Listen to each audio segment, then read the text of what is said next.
الرحيم. ازيكم يا شباب، عاملين ايه؟ الاخبار؟ النهارده ان شاء الله هنبدا اللاست نايت ريفيجن شابتر 2. طبعا زي ما انا قلت قبل كده احنا مش بنراجع او مش بنشرح شرح تفصيلي للشابتر، لا احنا بنقول اهم النوتس واهم الحاجات اللي في الشابتر. فراجع معايا لو انت ناسي، لو انت مش ناسي فانت مذاكر لوحدك فالدنيا تمام.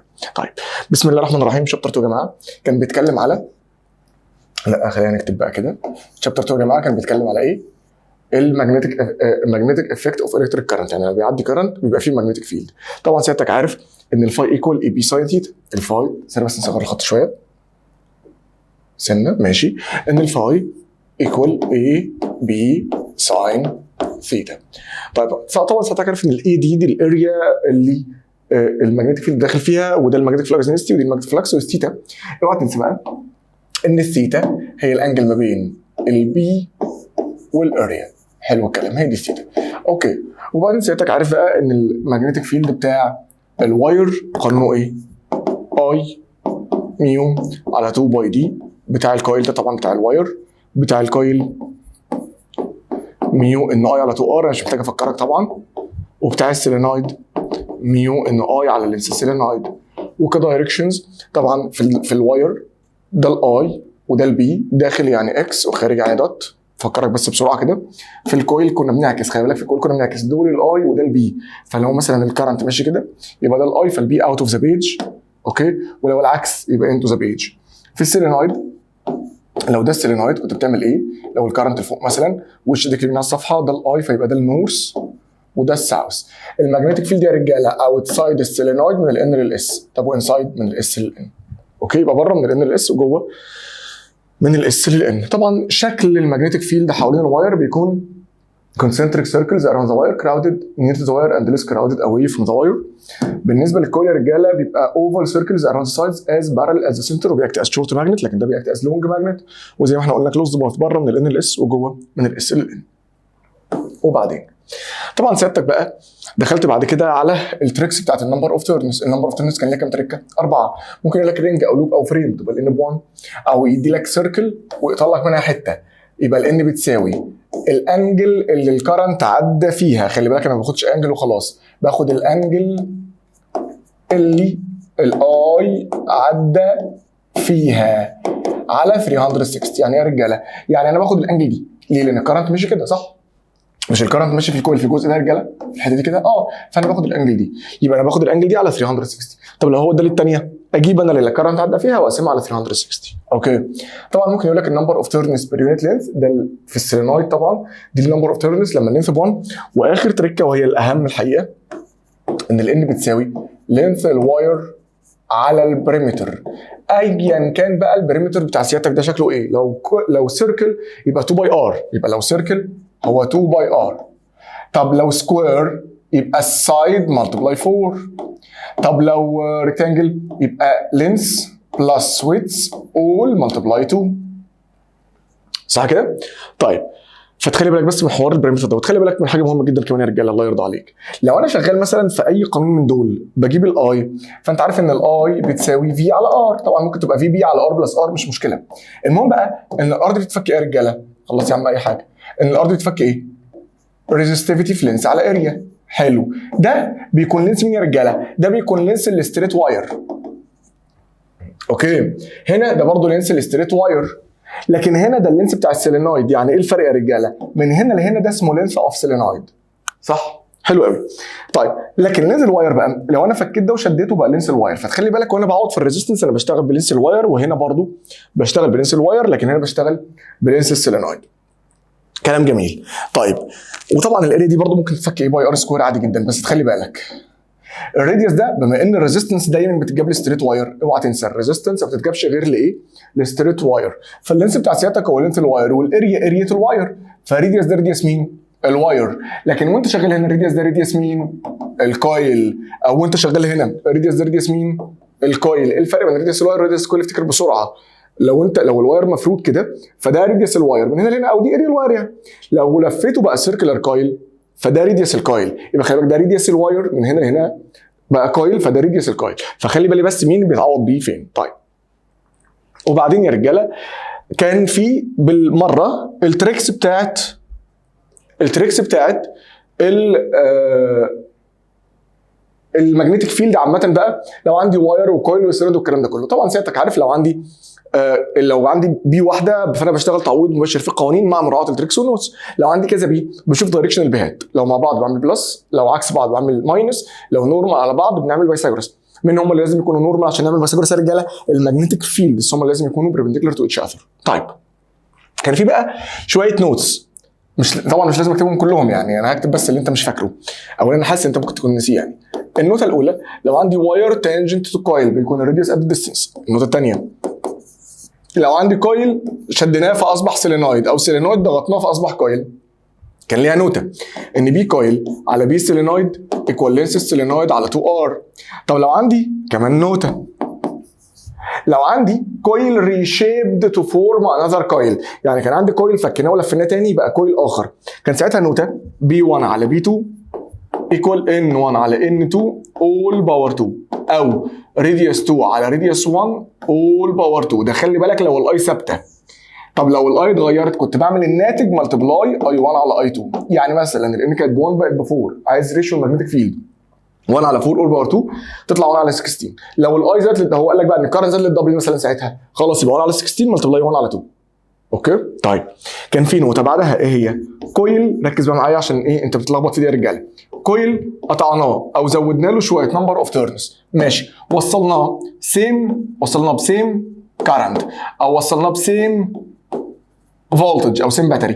تعال افكرك بالاثبات عشان لو نسيته لازم تعمله في المساله، او ان الراجل ممكن اصلا يمرجحنا في المساله ويديك حاجه ثابته زي ما حصل في امتحان من الامتحانات، مش فاكر انهي واحد يعني، بس تمام. تعالى البي بتساوي ميو ان اي، ده خلي بالك ده كويل يبقى على 2 ار.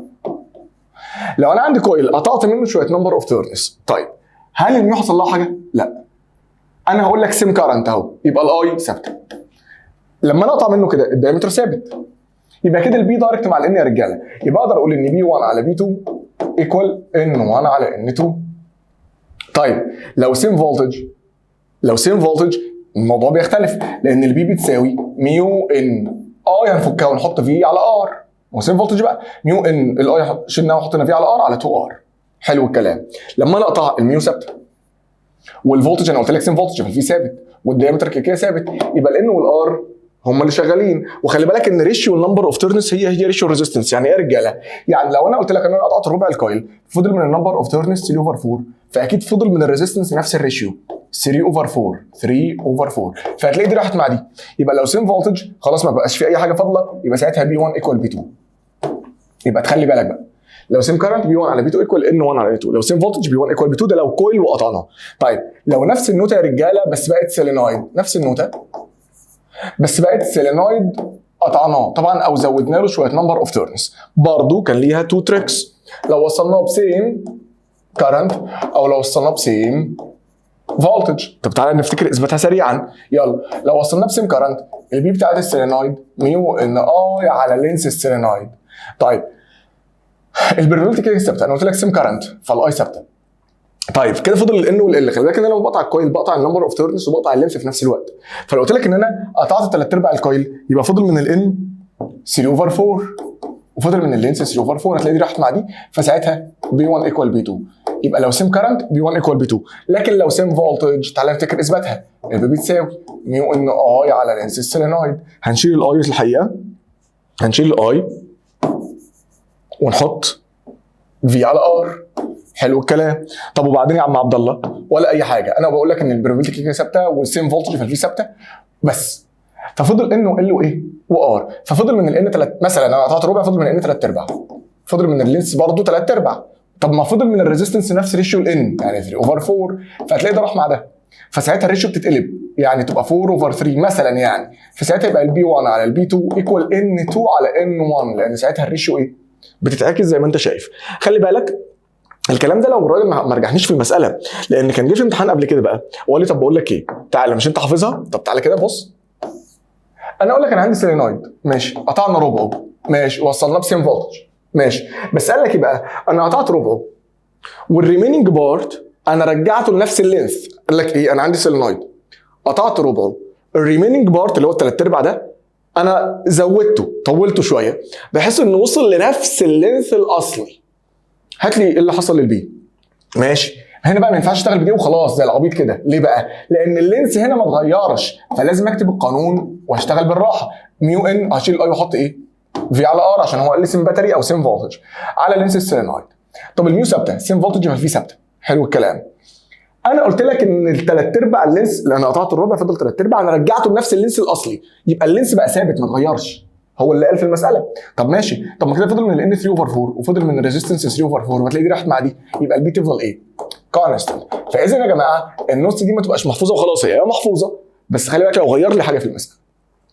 طيب بعد كده كان في كمان نوته بتقول لك ايه؟ كمل. كان في كمان نوته بتقول لك ايه؟ لو عندي التيرنس اوف سيلينويد تانجنت تو ايتش اذر، لو التيرنس بتلمس بعض ساعتها بيكون لينس السيلينويد ايكوال النمبر اوف تيرنس ملتبلاي الدايمتر بتاع الترنايه الواحده. اوكي.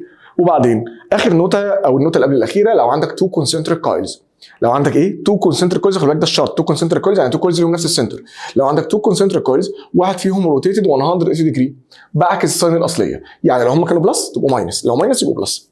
طب لو واحد فيهم لف 90 بعمل بايثاغورس. وخلي بالك شرط النوته ان هو تو كونسنتريك كويلز، تو كويلز لهم نفس السنتر. كلام جميل جدا. صليت بينا على النبي عليه الصلاه والسلام. النوته الاخيره يا رجاله، اي كلوزد باث الكرنت بيتقسم جواه سنتر ونيوترال بوينت. يعني لو انا عندي كلوزد باث ايا كان شكله بقى سيركل تراينجل ريكتانجل ايا كان، اهو مثلا تعالى هنا اهو سيركل والكرنت جاي من هنا وخرج من هنا. طيب ده كلوزد باث، الكرنت هنا حصل له ايه يا رجاله؟ اتقسم. اي كلوزد باث الكرنت بيتقسم جواه سنتر ونيوترال بوينت من غير ما تفكر.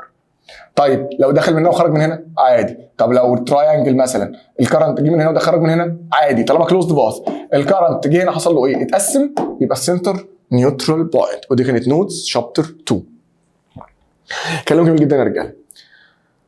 وبعدين بعد هذه النوتس طبعا سيادتك بقى بتشتغل وعارف انت بتعمل امتى بلس وامتى ماينس وامتى بايثاغورس وامتى بتحل تو كيسز والكلام ده كله. واوعى تنسى اي مساله فيها تو كيسز لازم تحل تو كيسز بالترتيب ومن غير ما يطلب.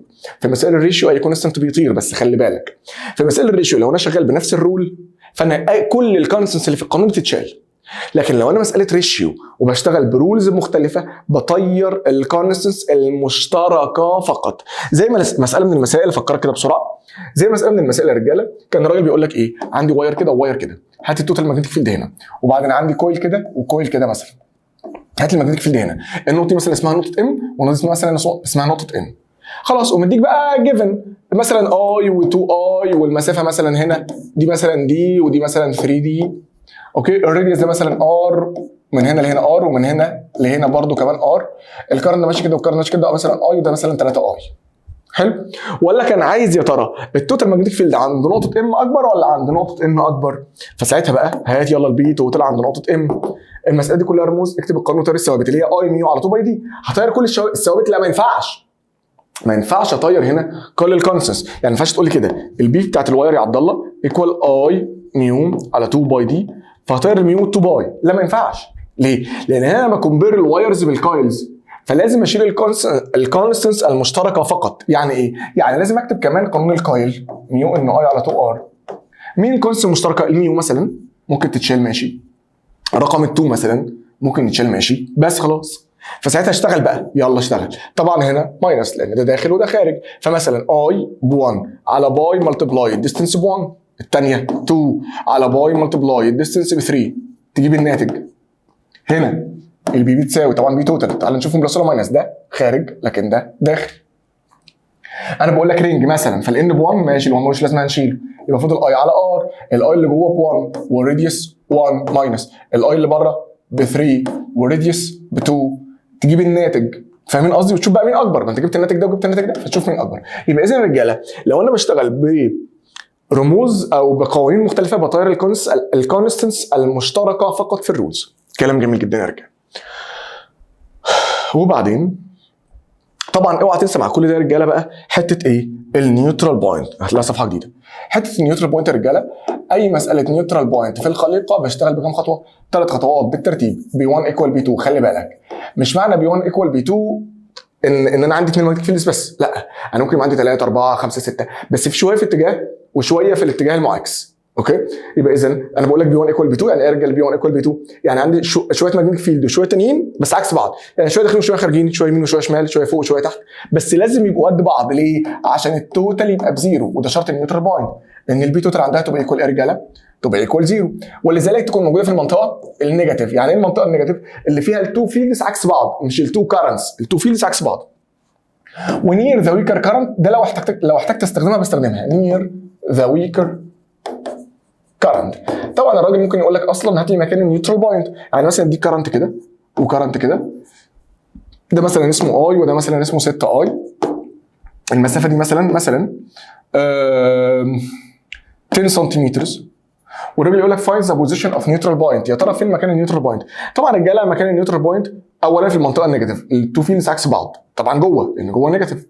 نير ذا ويكر كارنت، خلاص حط نقطه هنا اسمها دي وهات لي مكان النيوترال بوينت، فتقول لي خلاص يبقى اي 1 على دي 1، ايه ده جه منين ده يا عبد الله؟ ايكوال اي 2 على دي 2. جه منين ده يا عم عبد الله؟ مش بي 1 ايكوال بي 2؟ مش المفروض بي 1 ايكوال بي 2؟ فلما انا عوضت عن البي 1 اي ميو على 2 باي دي، وبي 2 اي ميو على 2 باي دي، فتلاقي الميو راحت مع الميو، 2 باي راحت مع 2 باي، ففضل لك اي 1 على دي 1 ايكوال اي 2 على دي 2.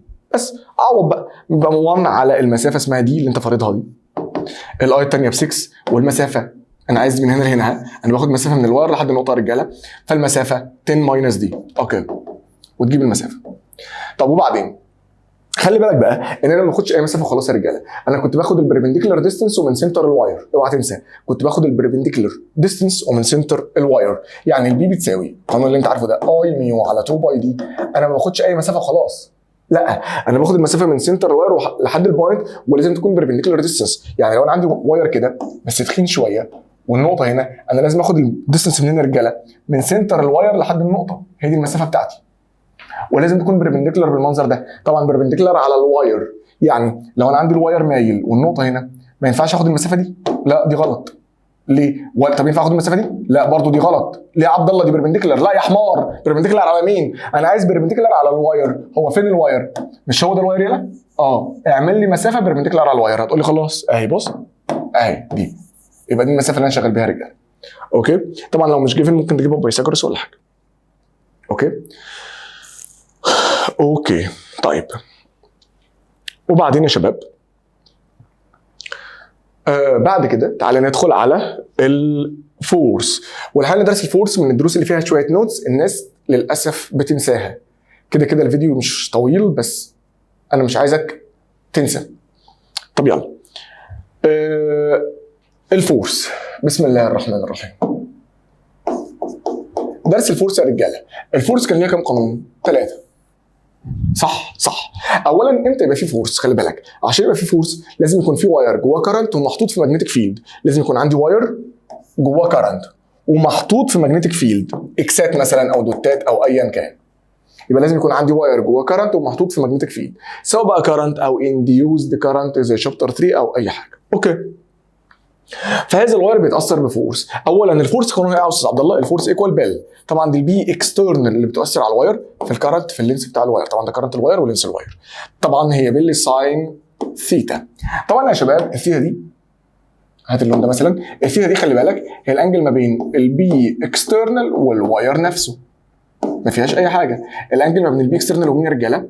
والواير. حلو، طبعا الاي ده ممكن يتفك بقى، انا مش محتاج برضه اقول لك الاي ممكن يتفك في على ار، والار ممكن تتفك ريزستيفيتي في لينس على اريا، فتلاقي مثلا اللينس ده راح مع اللينس ده وتحلوا الكلام ده كله. حلو قوي. طيب دايركشن الفورس كان بيتعمل ازاي؟ بفليمنج ليفت هاند رول. خلي بالك انا بستخدم فليمنج ليفت هاند رول في 3 اماكن في المنهج، فورس وتورك وموتور. اوكي، فلو انا مثلا عندي واير كده ده الاي والماجنتيك فيلد داخل جوه الصفحه، اوكي يلا فليمنج ليفت هاند رول، البي داخله والاي كده، فالفورس ماشيه شمال. خلي بالك بقى ان الفورس ماشيه شمال ده كده فليمنج ليفت هاند رول، صح؟ دي اسمها الفورس الناتجه عن الماجنتيك فيلد. حلو الكلام. طيب خلي بالك ان الفورس ماشيه شمال لان كان ممكن اجيبها بطريقه ثانيه غير فليمنج ليفت هاند رول. ايه هي بقى؟ ان الفورس بتزق الواير دايما في اتجاه اللو ماجنتيك فيلد، الفورس بتزق الواير في اتجاه مين؟ اللو ماجنتيك فيلد. يعني انا كان ممكن بدل ما اشتغل فليمنج ليفت هاند رول يا رجاله اجيب الماجنتيك فيلد بتاع الواير نفسه، لان خلي بالك الماجنتيك فيلد الاخضر اللي انا راسمه ده، الاكسات اللي بالاخضر دي يا رجاله دي ماجنتيك فيلد بتؤثر على الواير، جايه له منين بقى؟ مش قصتك، هي جيفن. فانا كان ممكن اجيب الماجنتيك فيلد بتاع الواير نفسه ازاي؟ ده الاي وده البي، فهنا اكسات وهنا دوتات، هنا اكس واكس فبلس، هنا اكس ودوت يعني ماينس، فالواير لازم يتحرك ناحيه اللو ماجنتيك فيلد. اوعى تنسى هذه النوته. طب الماجنتيك فلكس اللي بتؤثر على الواير دي يا استاذ عبد الله بتجي له منين؟ لازم تبقى جيفن؟ لا، ممكن يقول لك انا عندي واير كده جنبه مثلا واير كده، طيب ده اي عادي جدا وده اي عادي جدا.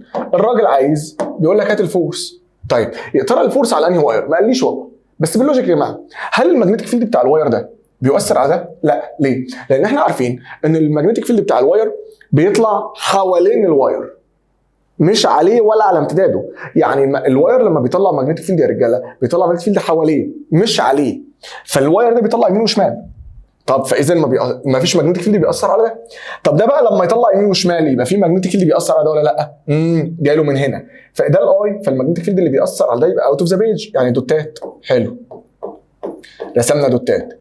عايز تلعب فليمنج ليفت امين، طب ما انا ممكن اشغل دماغي ازاي يعني يا رجاله؟ اجيب الماجنتيك فيلد بتاع الواير ده نفسه، هنا اكس وهنا دوت.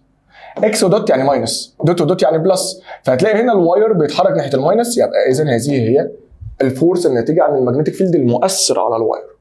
الفورس الناتجه عن الماجنتيك فيلد المؤثر على الواير. طب انا عايز اعمل فليمنج ليفت هاند رول، يلا يا باشا. البي خارجه والاي اللي فوق، البي طبعا هي اف بي اي، البي خارجه والاي اللي فوق، فالفورس ماشيه كده، فبرضه صح. كلام جميل. طيب دي كده ده الجنرال رول بتاع الفورس يا رجاله بالدايركشن بتاعه. كان في قانون اسمه قانون الميوتشوال فورس، فاكره؟ طبعا. ايه هو؟ طيب ده اولا الجنرال رول بتاع الفورس. الميوتشوال فورس يا رجاله، اولا الميوتشوال فورس بتكون between two parallel straight wires only.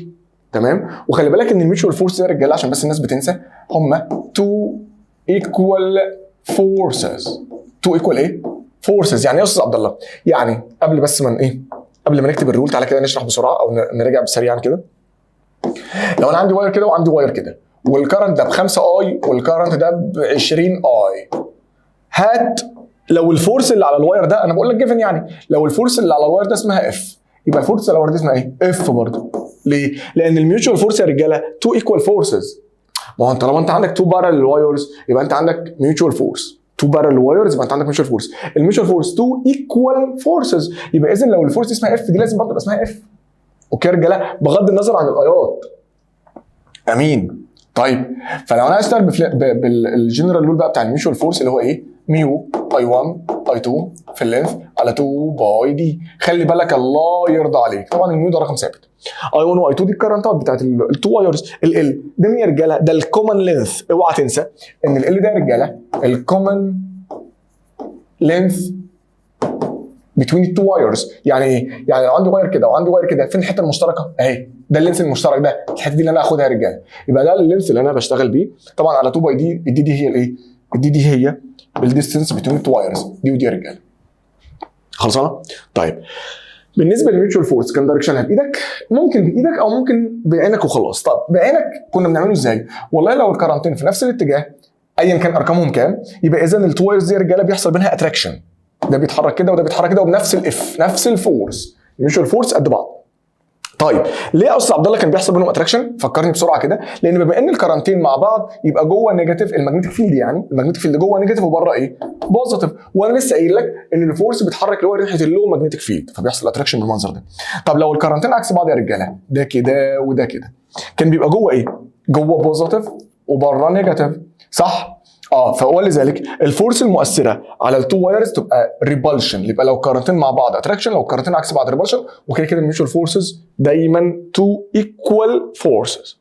كلام جميل جدا. طيب اخر قانون تعالى بقى ايه نعمله برضو كده على جنب. اخر قانون هنا اهو. لو عندك واير بس الواير ده سسبندد، خلي بالك بس ما تنساش هذه النوته. سسبندد او ادالك في المساله ماس او ويت او قال لك ات اكوليبيوم او ات بالانس. هو امتى يبقى الواير متعلق يا رجاله؟ الواير يبقى متعلق لما الفورس اللي بتزقه لتحت تبقى قد الفورس اللي بتزقه لفوق. طيب الفورس اللي بتزقه لتحت هي مين؟ الويت، يبقى لازم الويت يبقى قد الفورس، وده الجنرال رول اللي انا بشتغل بيها يا رجاله. الويت طبعا بيتفك ماس في جرافيتي، زي ما انت عارف ماس في جرافيتي. الفورس ممكن تتفك بي اكسترنال في اي في ال، لو انت شغال ايه؟ بالفورس العاديه. لو في بي اكسترنال بتؤثر على الواير، ممكن تقول لي ان مج، بدل ما تقول لي مج ايكوال بيل تقول لي مج ايكوال ميال تو بيد، او مج ايكوال الميوتشوال فورس يعني. صح؟ امتى ده يا رجاله؟ لو الواير متعلق بسبب وجود واير تاني جنبه، يعني انا عندي وايرين جنب بعض واحد فيهم ايه؟ متعلق. طيب فساعتها بتقول لي ان اللي متعلق ده الويت بتاعته بتساوي ايه؟ الميوتشوال فورس. دي مش هتبقى فورس بسبب البي اكسترنال، هتبقى فورس بسبب الميوتشوال فورس. كلام جميل جدا يا رجاله. طيب لو انا بقى سالتك بما ان الواير سسبندد بسبب واير تاني جنبه، تفتكر مين فيهم اللي متعلق؟ يعني تعالى معايا فوق.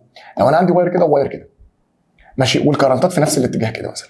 وانا بقول لك الواير ده اسمه واير 1، افتكر بس معايا النوتس بسرعه، وده واير 2. وانا سالتك مين اللي متعلق، ده ولا ده؟ والله بالمنطق يا رجاله، عشان اي واير يبقى متعلق في الدنيا لازم الويت اللي بتزقه لتحت تبقى قد الفورس اللي بتزقه لفوق، تبقى قد الفورس اللي بتزقه لفين؟ لفوق. يبقى عشان الواير يبقى متعلق لازم الفورس تاثر عليه ابورد، عشان الواير متعلق لازم يبقى الفورس بتاثر عليه ايه؟ ابورد. يعني ايه يعني يا رجاله؟ بمنتهى البساطه، بمنتهى البساطه كده، الوايرين دول مش الكرنتات مع بعض، بيحصل اتراكشن ولا ريبلشن؟ بيحصل اتراكشن، فده يتزق كده وده يتزق كده. مين اللي الفورس بتاعته ابورد فينفع يتعلق؟ ده. يبقى ده اللي متعلق. كلام جميل. وبعدين بص يا صديقي، ممكن يبقى عندك واير يا رجاله عليه كذا نوع من انواع الفورسز. يعني ممكن يبقى عندك واير كده وجنب واير كده، خلاص، طبعا بغض النظر عن الارقام. فانت عندك ايه؟ وايرين. فمثلا الواير اكس واير واي، الواير ده عليه ميوتشوال فورس، امين. قمت انا بقى هقول لك ايه، بس خلي بالك ان هذا الواير بيتاثر بماجنتيك فيلد، او الوايرين بقى بيتاثروا بماجنتيك فيلد داخلين جوه الصفحه، اكسات مثلا يا رجاله. ماشي، فكده واير اكس ده عليه تو فورسز. يعني لو انا عايز اجيب التوتال فورس على واير اكس عليه تو فورسز، فورس من الميوتشوال فورس وفورس من البي اكسترنال.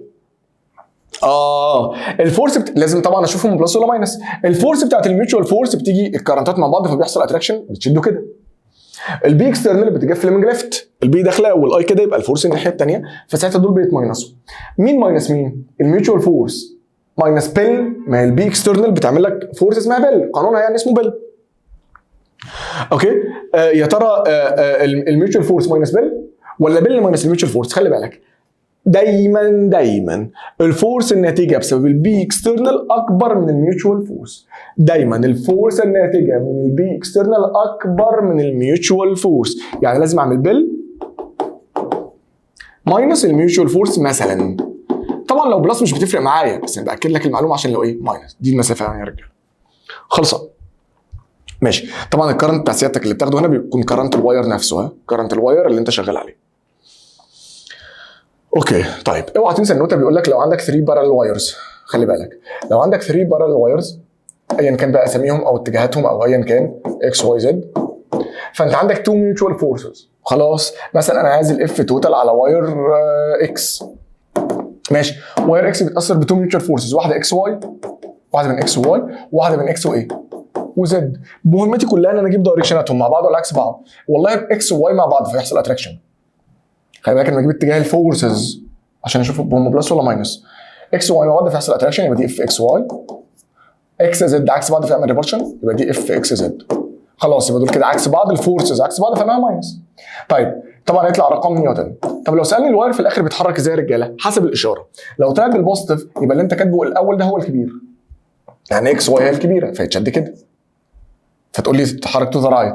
طب لو طلع نفس الناتج بس بالنيجاتيف، ده معناه ان اللي بعد النيجاتيف هو الكبير اللي هي اكس زد. اكس زد اللي هي بتعمل ايه؟ بتبعده، فتقول لي الواير يتحرك تو ذا ليفت. طيب لو انا قلت لك، ركز بقى معايا، لو انا قلت لك برضو ان انت عندك نفس الثري بارل وايرز يا رجاله اهو كده وكده وكده، بس انا هديك جيفن في المساله ان الايات كونستنت كلهم نفس الاي. فاللي هيلعب معايا في المساله دي ليه؟ ما هو الميوتشوال فورس تاني، مش انا لو عندي 3 بارل وايرز يبقى عندي 2 ميوتشوال فورسز؟ ما انا لو عندي 3 بارل وايرز الميوتشوال فورس قانونها ايه يا رجاله؟ ميو اي 1 اي 2 في اللينث على 2 باي دي.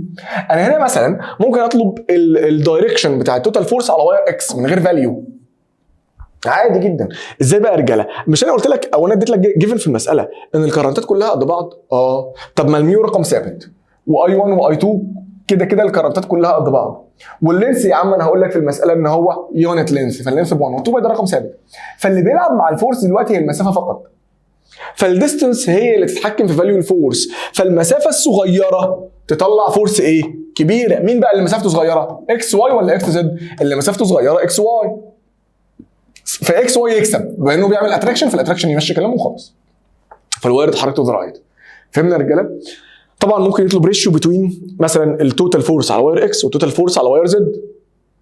امين. خلاص، لو انا عايز اشتغل في المساله دي هات لي التوتال فورس على واير اكس. احنا اتفقنا اكس واي اتراكشن واكس زد ريبالشن. حلو، يبقى اذا اف اكس واي ماينس اف اكس زد. اشغل دماغي، ما اقعدش بقى اكتب القانون بتاع ما انت لما كتبت القانون لازم ان كل الكونستنت ستارت ما عدا الدي، فانت كانك شغال 1 على دي وخلاص. طبعا مثلا هديك بقى المسافه دي مثلا دي ودي مثلا دي او ايا كان يعني. اوكي مثلا دي كده 1 على دي ماينس الثانيه 1 على 2 دي، يعني كانها 1 على 1 ماينس 1 على 2، كانها مثلا بهاف وخلاص، وهكذا. فاهمين قصدي يا رجاله؟ فطول ما انت شغال شغل دماغك كده بالراحه في الرول بتاع سيادتك. طيب وبعدين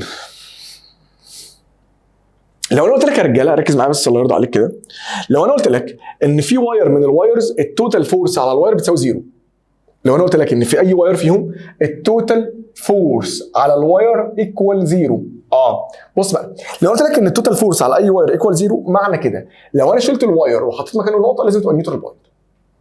تاني، لو انا قلت لك ان التوتال فورس على اي واير ايكوال زيرو، معنى كده ان انا لو شلت الواير وحطيت مكانه نقطه تبقى نيوترال بوينت. يعني لو انا مثلا قلت لك ان انا عندي 3 وايرز ايا كان بقى، واير كده واير كده واير كده، ماشي، انا قلت لك مثلا ده ب 5 امبير، بس ده انا ما اعرفوش وما اعرفش اتجاهه، المسافه دي مثلا ب 2 سنتيمتر والمسافه دي مثلا ب 10 سنتيمتر اي حاجه.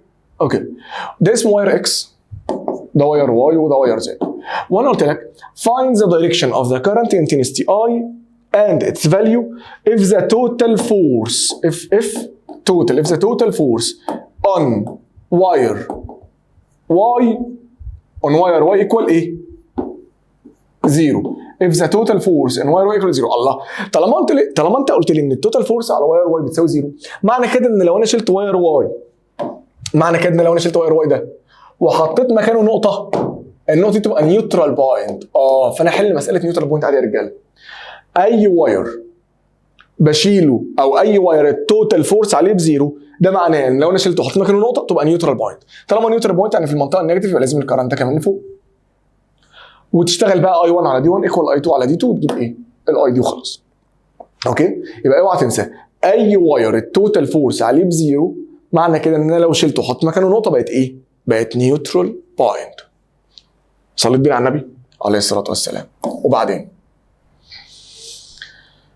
كان في نقطه بتقول لك ايه بقى؟ لو عندي واير وجنبه ريكتانجلر كايل، لو عندي واير وجنبه ريكتانجلر كايل، هذه النقطه مهمه جدا الحقيقه يا رجاله.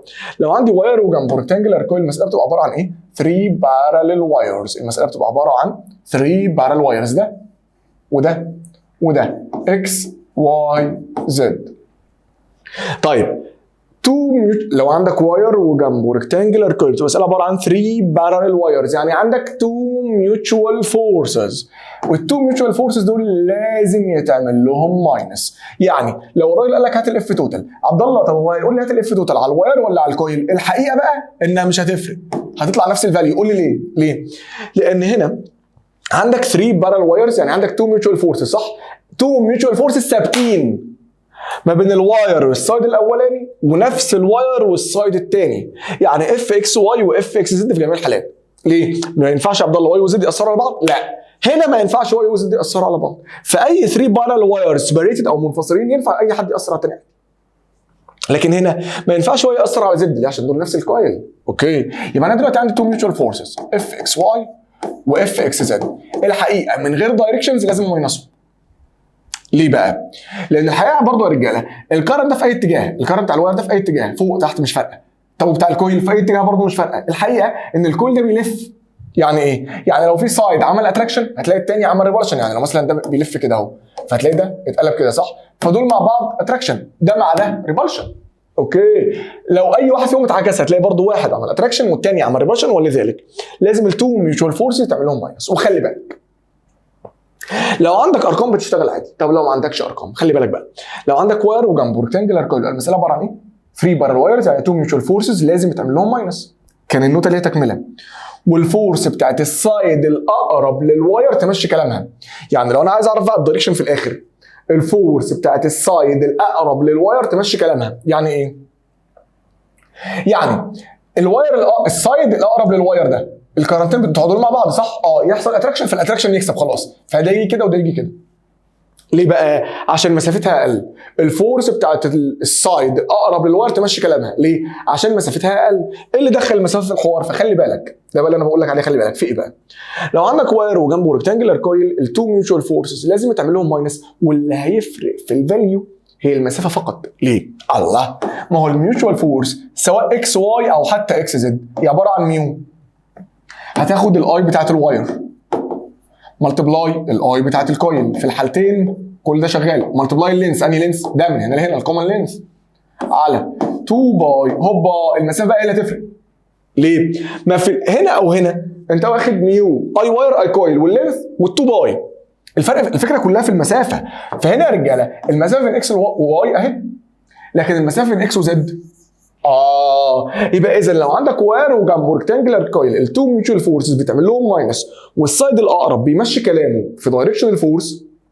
لو السايد الاقرب بيعمل اتراكشن، الاتراكشن يكسب، بيعمل ريبالشن، الريبالشن يكسب. ليه؟ عشان مسافته اقل، واللي بيتحكم ساعتها في قانون الميوتشوال فورس هي المسافه فقط. اللي بيتحكم ساعتها في قانون الميوتشوال فورس هو المسافه فقط، اللي هي دي. يعني لو انا قلت لك ان المسافه من اكس واي دي والسايد ده ب 2 دي، وانا قلت لك هات لي، وانا بقول لك جيفن ذات ان الفورس على السايد اللي اسمه زد اف، الفورس على السايد اللي اسمه زد ايه؟ اف، ده جيفن بتاع انا حر. حلو، هات لي التوتال فورس على الواير او على الكويل، مش فارقه، هتطلع نفس الناتج يعني زي ما احنا متفقين. هات لي التوتال فورس على الواير مثلا، طب خلاص التوتال فورس على الواير اف اكس واي، ما انا لسه كاتب فوقه ماينس اف اكس زد. طيب انا بقول لك ان الفورس بتاعت زد اسمها اف، انا حر، ماشي، ماينس. بالراحه بقى عبد الله، انا معيش ارقام، ما تشغل دماغك. مش انا قلت لك يا رجاله ان كل ده حاجات ثابته في الكيس دي؟ فاللي بيلعب في الفورس هو مين؟ المسافه فقط. طب ما المسافه دي كام دي؟ دي ودي 2 دي، يبقى المسافه كلها 3 دي. هنا المسافه بقت بين اكس وواي، المسافه بقت دي. لما المسافه تقل 3 مرات الفورس تزيد 3 مرات. يعني لو الفورس على السايد ده اسمه اف، يبقى على الفورس ده اسمه 3 اف، فيبقى توتال فورس 2 اف. فاهمين يا رجاله؟ فاللي بيلعب في الرول ده فقط هي المسافه، فالمسافه هي اللي تلعب معاك. اوكي؟ فلو المسافه زادت للدبل، او لو المسافه زادت 10 مرات الفورس اللي 10 مرات. شوف الفورس مثلا على السايد ده كان اسمها حماصه، يبقى هنا هتزيد بقى 10 مرات عشان الفورس اقل. فورس اقل يبقى سوري، مسافه اقل، مسافه اقل يبقى فورس اقل. فهمنا الفكره؟ اللي بيلعب في القانون في الكيس دي هي المسافه فقط. فلو المساله كلها انونز والمسافه بس جيفن تعرف تشتغل. امين؟ امين يا رب. الناس بس ما تنساش النقطه دي يا رجاله. عندك 3 بارل وايرز، 2 ميوتشوال فورسز لازم يتعمل لهم ماينس، والفورس بتاعت السايد الاقرب بتمشي كلامها كدايركشن عشان مسافتها اقل، واللي بيلعب في القانون كله هو المسافه. فلو دي ودي 10 دي، المسافه من هنا دي ومن هنا 10 دي، فلو المسافه دي الفورس بتاعتها اسمها اف، مديها لك جافن، هنا المسافه قلت 10 مرات، فالفورس دي 10 مرات تبقى 10 اف، ولازم يتماينسوا وتشتغل. اوكي؟ ماشي. طيب وبعدين خلي بالك بقى ان طبعا الراجل يا جماعه ممكن يعكس المساله، يعني يديك واير ويديك نفس الكويل بس يقول لك مثلا هات اتجاه الاي لو الواير بيتحرك في الاتجاه الفلاني، او ماشي. طيب خلينا بقى في الاهم، الا وهو لو جات لك نفس الفكره من غير ما نغير الصفحه كده، لو جات لك نفس الفكره دي يا رجاله بس متشقلبه، ده واير وده كويل. اوكي؟ ده الواير وده الايه؟ الكويل. وانا بقول لك مثلا الكارنت بتاع الواير ماشي في هذا الاتجاه، ماشي. وبعدين انا بقى بقول لك ايه؟ هذا الكويل سسبندد، الكويل سسبندد ده جيفن، انا حر، انا هعلق الكويل، ماشي. بحيث انا هسمي لك برضو الوايرز اكس واي زد، ماشي. وانا بقول لك الفورس على واير واي اسمها اف. تفتكر عشان الكويل يبقى سسبندد الفورس على واير زد بكام؟ واتجاه الكرنت فين؟ تاني، عشان الكويل يبقى سسبندد الفورس على واير واي اسمها اف. تفتكر الفورس على واير زد بكام؟ والكرنت اتجاهه فين؟ طيب صلي على النبي. عليه الصلاه والسلام. زي النبي كمان صلى عليه الصلاه والسلام. وحد الله، لا اله الا الله. بصوا يا رجاله، بما ان هذا الواير انا عايز سوري، بما ان هذا الكويل، لان هو خلي بالك هتفرق واير ولا كويل، هتفرق مين اللي متعلقه.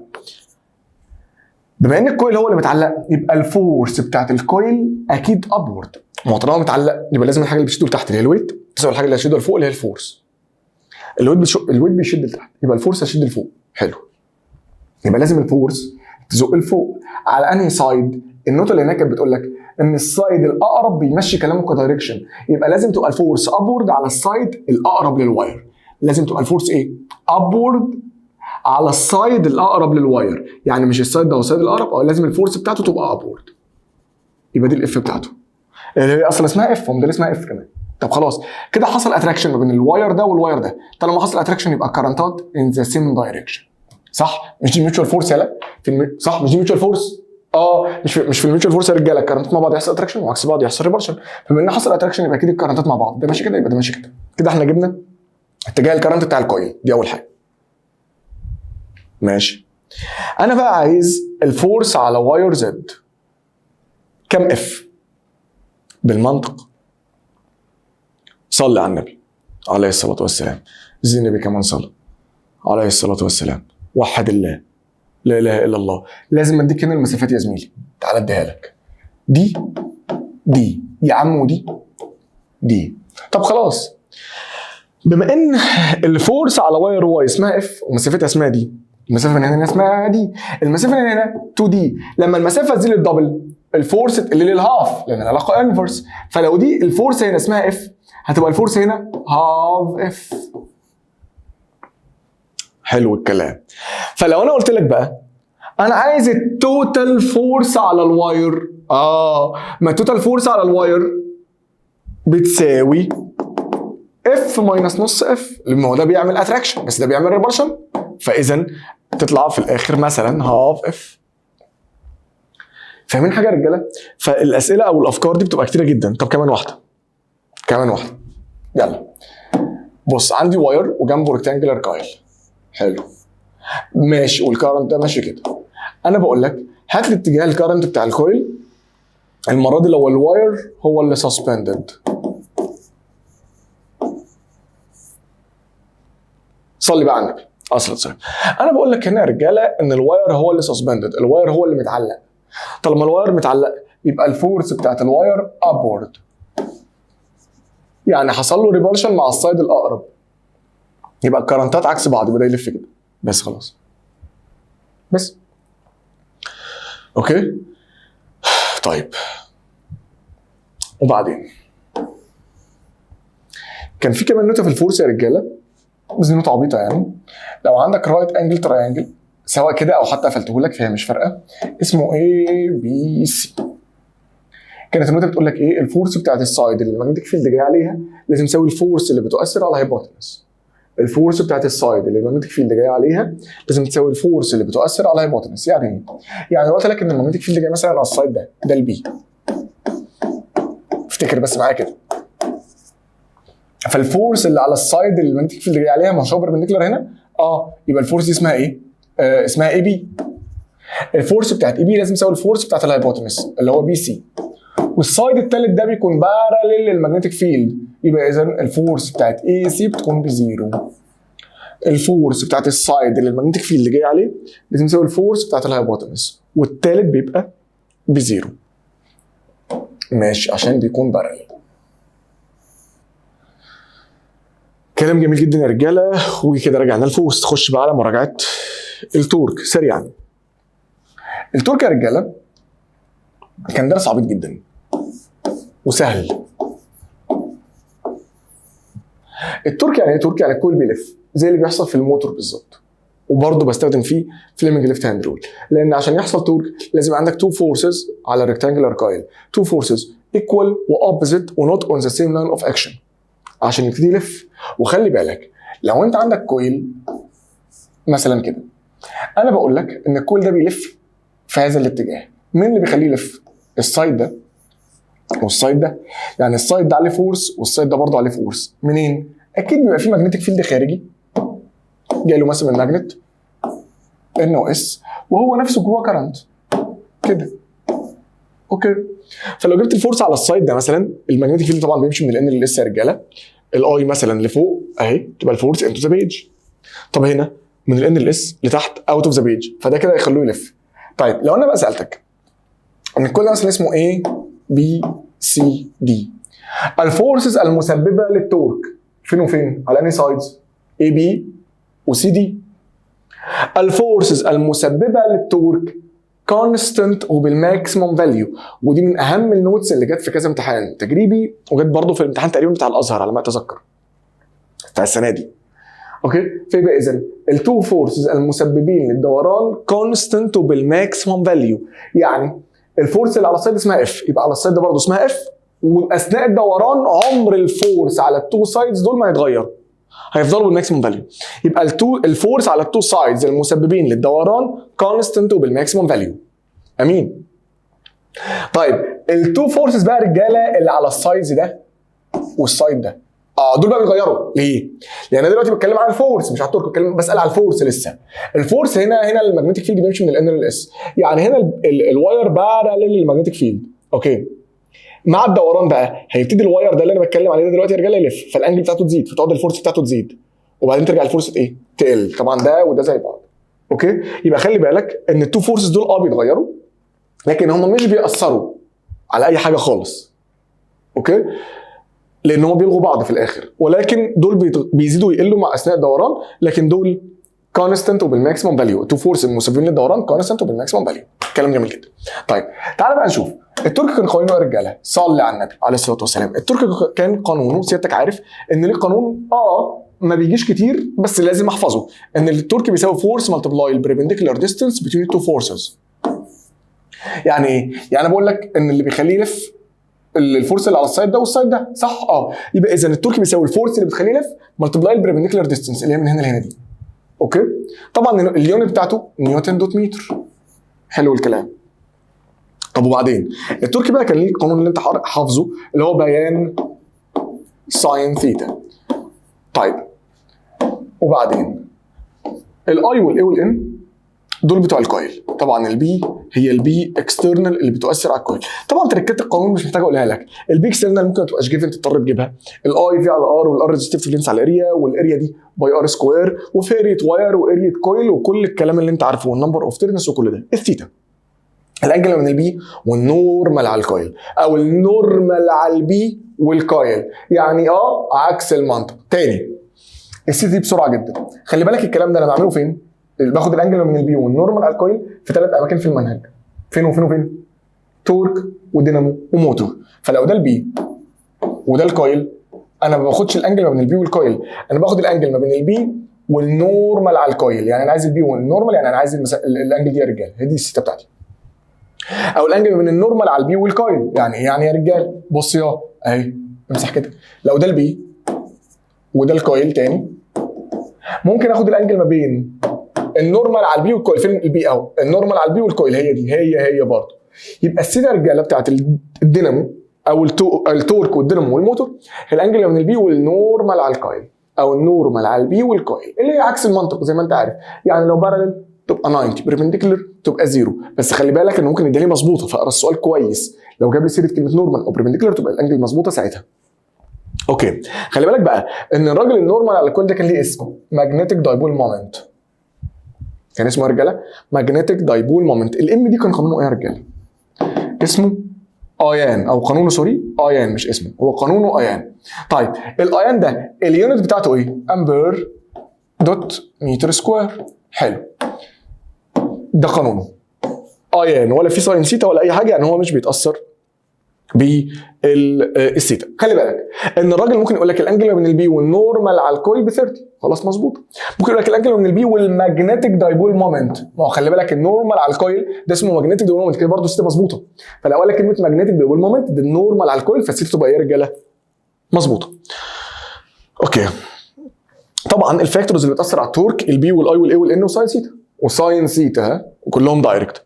الفاكتورز بتاثر على الماجنتيك دايبول مومنت الاي والاي والان اونلي. طيب الفاكتورز اللي بتاثر على دايركشن التورك دايركشن البي والاي، عشان دول بس اللي هم دايركشنز. طب الفاكتورز بتاثر على دايركشن الماجنتيك مومنت هي دايركشن الكرنت انتنسيتي فقط. واوعى تنسى عشان جت في امتحان استرشادي، اتجاه التورك بيتعمل فليمنج ليفت هاند رول فورس عادي. اتجاه التورك هو اتجاه الفورس. يعني سالتك الراجل ده هيلف ازاي، كلوك ولا انت كلوك؟ هات اتجاه الفورسز على السايد ده وعلى السايد ده. يلا البي من الان للاس، الاي اهي، ده داخل، ده البي اهي، الاي اهي، فده خارج، يبقى ده داخل وده خارج، فهيلف كده كده. يعني يا رجاله كلوك ولا انت كلوك؟ كده انت كلوك اهو. طيب لو انا سالتك بقى على اتجاه الماجنتيك مومنت، اوعى تنسى ان اتجاه الماجنتيك مومنت هو نفس اتجاه الماجنتيك فيلد بتاع الكويل. اتجاه الماجنتيك مومنت دايركشن اوف، لا نمسح الخط وحش، نمسح دايركشن اوف ماجنتيك مومنت. ركز معايا الله يبارك لك. دايركشن اوف magnetic double moment is the same direction of magnetic field of coil. يعني اتجاه المagnetic double moment يا رجاله هو نفس اتجاه المagnetic field بتاع الكويل نفسه. يعني لو انا هنا قلت لك هات لي اتجاه المagnetic double moment، تقول لي هو نفس اتجاه المagnetic field and the right hand rule. ده فين الاي؟ الاي اهي. يبقى المagnetic field بتاع الكويل المagnetic field بتاع الكويل داخل، يبقى المagnetic double moment داخل برضه. يبقى اوعى تنسى ان اتجاه الماجنتيك مومنت هو نفس اتجاه الماجنتيك فيلد بتاع الكويل يا رجاله. خلصانه؟ هو نفس اتجاه الماجنتيك فيلد بتاع الكويل يا رجاله. ده اتجاه الماجنتيك مومنت. طيب اثناء الدوران زي ما احنا متفقين ان التو فورسز المسببين للدوران كونستنت والماكسيمم فاليو. الفورسز دي بتتغير، بتزيد او بتقل حسب الايه؟ حسب الوضع. الماجنتيك دايبول مومنت اثناء الدوران رقم ثابت. كلام جميل جدا. طيب وزي ما قلت لك قانونه اي ان. طبعا خلي بالك كده يجوز تحويل قانون التورك الى، بدل ما هو بيان ممكن يبقى التورك بيساوي بي في ام دي في ساين ثيتا. عشان ايه؟ ممكن برضو اشتغل بيه عادي جدا ما فيهوش اي حاجه خالص. كلام جميل. في ايه تاني في التورك يا استاذ عبد الله؟ ما فيش اي حاجه الحقيقه، ان درس التورك اصلا كان درس ايه؟ عبيط. ودينا قلنا الدايركشن. طب عبد الله لو انا سالتك الدايركشن اللي بتاثر، ايه الحاجات اللي بتاثر على دايركشن الفورس؟ مش الفورس قلنا بيل، يبقى دايركشن البي ودايركشن اي. طب ايه الفاكتورز اللي بتاثر على دايركشن الميوتشوال فورس؟ لو انا سالتك الفاكتورز اللي بتاثر على دايركشن الميوتشوال فورس، تقول لي دايركشن الكرنت انتنسيتي اونلي. لان لو الكرنتات مع بعض الميوتشوال فورس اتراكشن، عكس بعض الميوتشوال فورس ريبالشن. يبقى دايركشن الميوتشوال فورس دايركشن الكرنت انتنسيتي اونلي. اوكي. فده كده كان درس التورك بمنتهى البساطه. درس التورك اصلا سهل، انا مش عارف الناس بتشوفه صعب ليه، لكنه سهل جدا وباذن الله ما فيهوش اي حاجه صعبه خالص. ما فيهوش افكار كتير يعني، او ما فيهوش نوتس انا عايز اقولها غير اللي انا قلتها دلوقتي. طيب اللي بعده يا رجاله دخلنا بقى على الديفايسز، الجالفانو والاميتر والفولتميتر والاوميتر. بالراحه. الجالفانومتر، طبعا الجالفانومتر ده رجاله كان كله نظري. تعالى بس نرجع الرولز الاول.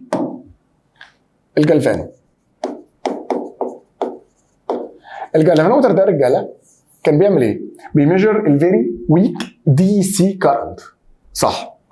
اند ديترماين اتس دايركشن. كان بيشتغل بايه؟ بالتورك. كان عباره عن ايه؟ عباره عن ايرن سلندر ملفوف حواليها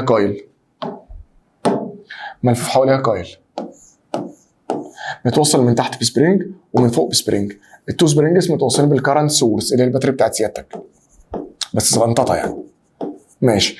والسبرينج اللي فوق متوصل في المؤشر، والزيرو بتاع المؤشر في النص، وفي ارقام يمين وارقام شمال، وكل ده محطوط بتوين تو كونكيرفد او كيرفد بولز اوف ماجنت ان او اس. وكل ده محطوط على حاجه اسمها بيرنجز. على يا رجاله بيرنجز. اوكي. كان الراجل ده بيشتغل ازاي؟ كان الباتري بتدخل الكرنت فيدخل في الكويل، فالكويل يتاثر بتورك فيلف، فلما الكويل يلف السبرينجز تتلوي فيحصل تورشن. مع هذا الالتواء المؤشر يتحرك بس. طيب كان امتى المؤشر بيثبت بقى على رقم معين ونقول بس خلاص كده المؤشر ثبت؟ لما التورك يبقى قد التورشن، لما قوه الدوران تبقى قد قوه الالتواء. فيبقى اذا البوينتر اوف جالفانومتر ستوبس اسيرتين ريدنج امتى؟ لما التورك يبقى قد التورشن، صح؟ او لما التوتال تورك يبقى بزيرو، صح؟ اوقات اكوليبريم اوقات بالانس، ماشي. طيب خلي بالك اثناء الدوران during the rotation of the galvanometer ايه اللي بيحصل لكل من؟ صلي كده على النبي عليه الصلاه والسلام. during the rotation of the galvano اثناء عمليه الدوران التورك بتاع الكويل، لا والله التورك بتاع الكويل رقم ثابت. التورك بتاع الكويل بتاع الجلفانو، التورك بتاع الكويل بتاع الجلفانو كونستنت. ليه يا رجاله؟ لان التورك بتاع الجلفانو قانونه ايه؟ التورك الجلفانو قانونه بيان بس.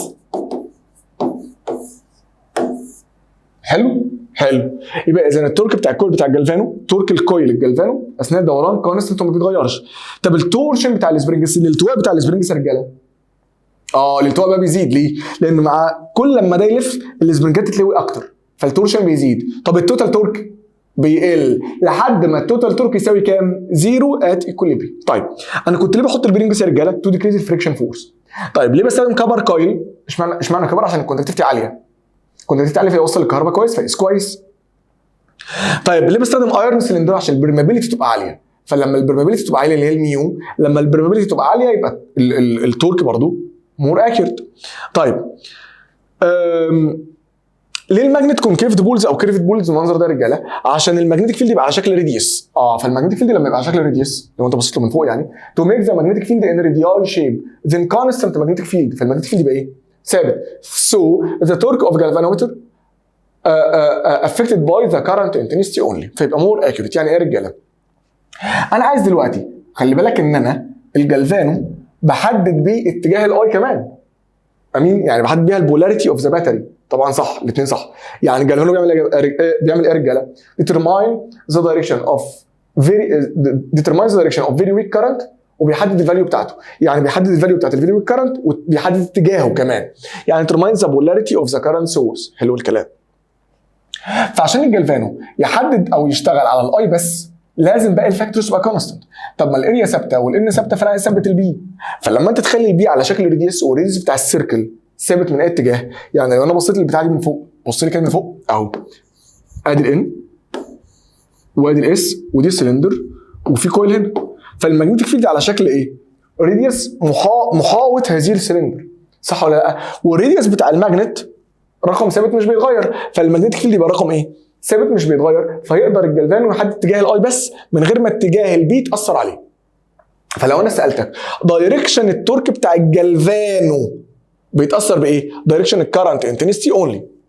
لكن دايركشن التورك العادي دايركشن البي ودايركشن الاي، عشان فليمنج ليفت. امين؟ دايركشن التورك بتاع الجالفانو دايركشن الكرنت انتنسيتي اونلي. ليه؟ لان البي بقت ثابته. اوكي. فالمهم، وطبعا كون الماجنت كونكيفد بولز او كيرفد بولز بيخلي الانجل دايما ب 90. ليه؟ لان اثناء الدوران هتلاقي الكويل دايما باراليل شويه من الماجنتيك فيلد، فطبعا باراليل في التورك تبقى الثيتا ب 90. طيب يسالك لو انا خليت الماجنت ده فلات بولز يحصل ايه؟ فلات بولز يعني مستويين كده يا رجاله، ستريت لاين. لو انا خليت الماجنت فلات بولز يحصل ايه؟ والله البي ما بقتش ثابته، فالتورك ما بقاش ثابت، بقى يتغير اثناء الدوران. التورك نفسه بيتغير اثناء الدوران، فما بقتش اقيس الاي كويس، فالافشنسي بتاعت القياس بتاعت الجالفانو والافشنسي بتاعت الديفايس هتقل، ومش هنقدر نحدد اتجاه الكرنت كويس. كلام جميل. ويحصل حاجه كمان، ايه بقى؟ هيتولد هنا ايدي كرنت. ليه بقى؟ ما هو خلي بالك، طالما انت كنت كونكيفد بولز او كيرفد بولز، فالماجنتيك فيلد كان ثابت، مفيش تشينج ان فلكس، مفيش ايدي كرنت جوه السلندر. لكن لما اخليها فلات بولز هيتولد ايدي كرنت جوه هذه السلندر، صح ولا لا؟ تولد هذا الايدي كرنت هيخليني مجبر ان انا اقطع السلندر. اوعى تنسى ان انا في الايدي كرنت بديفايدنج ذا ايرن كور تو ثين انسيوليتد شيتس، بس باراليل تو ذا ماجنتيك فيلد، يعني لازم اقطع كده ساعتها لو هو فلات بولز. اوكي، كلام جميل جدا. طيب خلي بالك ان الراجل ده بيميجر الفيري ويك دي سي كرنت. لو دخل له كرنت كبير يحصل له ايه؟ يطلع حراره عاليه جدا ويسيح. طيب لو انا دخلت له دينامو يحصل له ايه؟ والله الدينامو ليه حالتين. لو دينامو لو فريكونسي قليل، فالبوينتر سوينجز رايت اند ليفت، اتحرك يمين وشمال يمين وشمال. طيب لو انا دخلت دينامو فيري هاي فريكونسي، عايز يتحرك بسرعه جدا بس مش هيلحق، فيفضل ستيل ات زيرو. في مشكله؟ كلام جميل. تاني حاجه يا رجاله، او تاني قانون في الجالفانو، كان حاجه اسمها sensitivity of galvanometer. sensitivity of galvanometer قانونها ايه؟ سيتا على اي. اوعى تنسى الله يرضى عليك ان السيتا دي ولا الانجل ما بين البي والكويل ولا الانجل ما بين البي والنورمال على الكويل، ده كانت الانجل اوف بوينتر، انجل اوف ديفليكشن اوف بوينتر فروم زيرو بوزيشن. الانجل بتاعت المؤشر، الانجل بتاعت مين؟ المؤشر اللي هي دي، لو مثلا جه هنا ولا حاجه فدي اسمها ايه؟ ثيتا. فدي انجل اوف بوينتر اوف جالفانومتر. طبعا خلي بالك ان السنسيتيفيتي الجالفانو الواحد في المساله ثابته وما بتتغيرش. السنسيتيفيتي الجالفانو الواحد طول المساله ايه؟ ثابته ومش بتتغير. قانون نسيت على اي، ولذلك اليونت هي ديجري بير. ممكن يقول لك بير امبير او بير ملي امبير بير مايكرو امبير ايا كان. خلي بالك بما ان السنسيتيفيتي اوف جالفانو رقم ثابت ما بيتغيرش، فاكيد باي لوجيك يعني ان الانجل بتاعت المؤشر دايركت مع الكرنت انتنستي. ليه؟ مش ده رقم ثابت؟ ودي بقى الناحيه الثانيه يبقى الثيتا دايركت مع الاي. صح ولا غلط؟ حصل. يبقى الثيتا اللي هي الانجل اوف بوينتر دايركت مع مين؟ مع الكرنت انتنستي، اللي هو خلي بالك دايركت مع مين اصلا؟ مع التورك. يبقى انا ممكن اقول ان الانجل اوف بوينتر اوف جالفانومتر دايركت مع التورك بتاع الجالفانو، والتورك بتاع الجالفانو اللي دايركت مع مين؟ مع الاي. فكل ده برضو كلام مظبوط. يبقى اذا كل لما الاي تزيد الانجل بتاعت المؤشر بتزيد. يعني ممكن اقول ان كل لما الاي تزيد الانجل بتاعت المؤشر بتزيد، عشان كده السنسيتيفيتي الجالفانو ثابته. صح. طب لو انا قلت لك ان انا عندي 2 جالفانو دخلت نفس الكرنت، بس في واحد فيهم عمل انجل اكبر، طالما انت مدخل نفس الكرنت واحد عمل انجل اكبر يبقى السنسيتيفيتي بتاعته اعلى. طب عندي 2 جالفانو دخلت ايات مختلفه فعملوا نفس الانجل، ماشي، عملوا نفس الانجل يبقى اللي انت دخلت فيه كرنت كبير هتبقى السنسيتيفيتي بتاعته ايه؟ قليله. فخلي بالك انت مثبت مين وبتغير مين. ماشي. وبعدين يعني يا رجاله اللي بعده كان في كمان قانون في الجالفانو اللي هو ايه؟ ان الكرنت بتاع الجالفانو بيساوي number of divisions multiply السنسيتيفيتي اوف ديفيجن. السنسيتيفيتي اوف ايه؟ ديفيجن. الاي بتساوي number of divisions multiply sensitivity of division. ايه الديفيجن دي يا رجاله؟ لو ده الزيرو وفي هنا دي كده اسمها ديفيجن او قطعه او انترفال. فلو مثلا الديفيجن دي ب5 وهو مثلا واقف هنا يبقى واقف على 15، 5 و5 و5. اوكي؟ او 5 باي 3. اوكي. وبعدين يعني ايه sensitivity of division؟ يعني الديفيجن او الانترفال، الديفيجن الواحده بكام؟ كلام جميل جدا. طيب وبعدين خلي بالك ان انت ممكن يبقى عندك فولتج اوف جالفانو وكارنت اوف جالفانو فتجيب ريزيستنس اوف جالفانو عادي جدا. بس خلي بالك لو انت عايز بتجيب ريزيستنس اوف جالفانو لازم معاك فولتج اوف جالفانو وكارنت اوف جالفانو لنفس عدد الديفيجنز. يعني ايه؟ يعني لو اديت لك فولتج الجالفانو لل1 ديفيجن وكارنت الجالفانو لل1 ديفيجن عادي تجيب ريزيستنس الجالفانو ويطلع رقم مظبوط. طب لو انا اديت لك فولتج الجالفانو ل1 ديفيجن وكارنت الجالفانو ل5 ديفيجنز، لا ما ينفعش، لازم اخليهم كلهم نفس عدد الديفيجنز. عايز تخليهم كلهم 1 ديفيجن ماشي، يعني انا مديك الفولتج بتاع ال1 ديفيجن خلاص، انا مديك الكارنت بتاع ال5 ديفيجنز خلاص اعملوا ديفايد 5 وهات الكارنت بتاع الديفيجن الواحده وهات الار ماشي. او ممكن تخليهم كلهم 5 ديفيجنز فتسيب الاي زي ما هي بتاعت ال5 ديفيجنز وانا مدي لك الفولتج بتاع الديفيجن الواحده فاعمله ملتبلاي 5، فانا كده جبت الفولتج لل5 ديفيجنز واجيب الار. فوانا شغال في القانون ده يا رجاله لازم اشتغل لنفس عدد الديفيجنز سواء للاي او للفي. كلام في منتهى الجمال. وخلي بالك دايما وانت بترسم هنا يا رجاله العلاقات الدايركت والانفرس تشوف انت عايز مين بيأثر على مين. اوكي؟ طيب خش بعد كده على الاميتر. صلي على النبي عليه الصلاه والسلام. طبعا يا رجاله في الاميتر سيادتك عارف ان انا عشان اعمل اميتر بجيب الجالفانو بوصل معاه شانت ريزيستنس ان باراليل، والشانت ريزيستنس دي بتكون ريزيستنس ايه؟ صغيره. طيب لما احط شانت ريزيستنس انا بستفيد كذا حاجه. اولا بقلل الار توتال، بزود الاي توتال، بمنع عن الجالفانو انه يتحرق. طيب لو انا قلت لك ان انا حاطط ريزيستنس شانت او شانت ريزيستنس بحيث ان الكرنت بيجي هنا يتقسم، الكرنت اسمه اي مثلا، فالكرنت يتقسم فده بياخد جزء وده طبعا الباقي بيدخل في الجالفانو بحيث ان ده اللي دخل هنا ده ماكسيمم كرنت كان بي ميجرد باي ذا جالفانومتر، ده اكبر كرنت يقدر الجالفانو يقيسه، او ذا كرنت ذات ذا جالفانومتر كانت withstand greater than كذا. يبقى اذا ده اكبر كرنت ينفع ان الجالفانو يستحمله. حلو، اللي هو كان اسمه ايه؟ اي جي، كرنت اوف جالفانو. حلو. لو انا قلت لك يا زميلي ان انا في نفس الكيس دي بقى قمت مزود الشنط ريزيستنس ودخلت نفس الاي ماشي. لو انا زودت الشنط ريزيستنس ودخلت نفس الاي، طب ما معنى كده ان الكرنت اللي داخل في الشنطه هيقل. طب ما معنى كده ان الكرنت اللي داخل في الجلفانو هيزيد. ما هو الجلفانو كان داخل له اكبر كرنت ينفع يستحمله. دلوقتي الكرنت اللي في الجلفانو هيزيد، فالجلفانو ده هيحصل له ايه؟ هيسيح او هيبوظ او هيدمج. خلاص انا ماشي. طيب وبعدين كان في قوانين بقى، الا وهي هم 3 قوانين. اول قانون ان دول بارل، في البارل الفولتج متساوي، فانا اقدر اقول يا رجاله ان فولتج الجلفانو بيساوي فولتج الشنط. فكان البتاع ده بيتفك ازاي بقى؟ اي جي ار جي ايكوال اي ماينس اي جي ملتبلاي ار اس. خلي بالك ان الاي ماينس الاي جي دي هي الاي اس. اوكي كلام جميل. ودي اول قانون. القانونين التانيين بقى رجاله اللي مش في كتاب المفاهيم، التاني والتالت، اللي هي قانوني السنسيتيفيتي، اللي هو الار جي ايكوال ان ماينس 1 في الار اس، والاي طبعا الاي ماكس يعني بتساوي ان اي جي. اوكي دي يا رجاله ما كانوش مش في كتاب المفاهيم، فهتخلي بالك عشان مهمين جدا. ايه قوانين الان دي؟ الان دي يا رجاله هي السنسيتيفيتي ولا مقلوبها؟ لا الحقيقه ان الان دي او دي هي مقلوب السنسيتيفيتي. الان هي ايه؟ مقلوب السنسيتيفيتي. او جه في امتحان الازهر بيقول له انا هحط شنط ريزيستنس بحيث ان تخلي الاميتر يميجر كارنت اب تو ماكسيموم فاليو 10 اي جي. خلاص بما ان الماكسيموم كارنت 10 اي جي يبقى الان ب 10، فاقدر اعوض بيها فوق عادي واجيب مثلا اي حاجه انا عايزها من هنا.